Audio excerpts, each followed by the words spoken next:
اصل چیز ہے تقوی، خوف خدا جس کو کہتے ہیں۔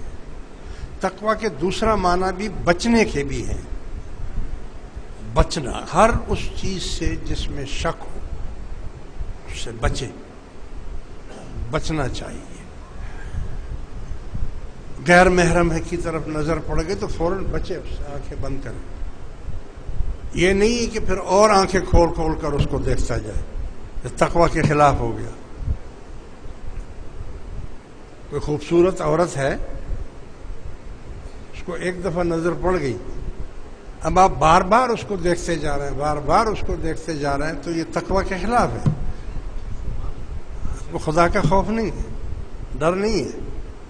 پہلی نظر تو معاف تھی، دوسری نظر کیوں ڈالی؟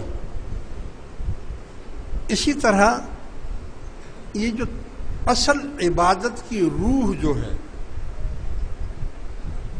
ہر عبادت کی روح تقوی سے ہے، اور یہی وجہ ہے اللہ تبارک و تعالی نے جگہ جگہ تقوی پر زور دیا ہے۔ یعنی قرآن شریف جب آپ پڑھتے ہیں، قرآن جیسی بابرکت چیز دنیا اور آخرت میں نہیں ہے، نہ دنیا میں ہے نہ آخرت میں ہے، کیونکہ یہ اللہ کا کلام ہے۔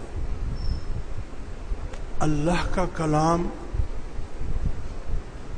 کی برابری کوئی نہیں کر سکتا،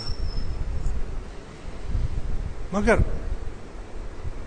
پھر بھی اللہ تبارک و تعالیٰ نے فرمایا کہ ٹھیک ہے، یہ قرآن میرا کلام ہے اور اس میں ہر وہ چیز موجود ہے جو خشکی میں ہو یا تری میں ہو۔ حضرت علی کرم اللہ وجہہ الکریم فرماتے ہیں کہ خدا کی قسم اگر میرے اونٹ کی رسی بھی گم ہو جائے تو میں اس کو قرآن سے تلاش کروں گا،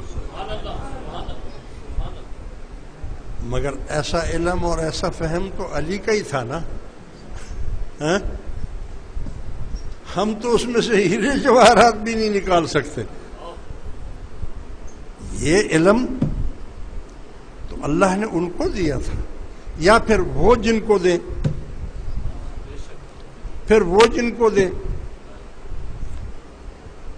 انا مدینۃ العلم علی بابها، میں علم کا شہر ہوں اور علی اس کا دروازہ ہے۔